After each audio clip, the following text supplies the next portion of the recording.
So here, he moves his hand towards me in a striking, threatening way, and I catch that. He moves his other hand to control my bridge, so we have a high-low position.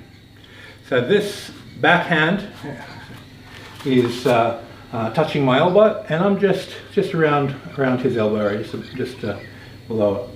Now his force obviously is wanting to pin me into my center. So what I'm going to do is use that force to sweep underneath this arm. So all the energy is getting in to try and catch me. I use that to come underneath. And we go into a push or a press action. So I might punch, and he punches over the top. We can end up in this position.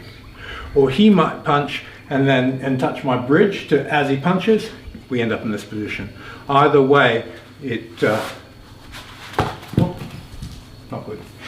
The swimming pool's not done yet. All right. So we have this position, and then come up, draw it off to the side.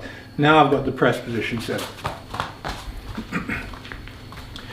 Remember to follow the fundamentals. As soon as you touch your partner, you feel his feet, you feel his root. You can't cut a root that you can't feel, so you always touch base first.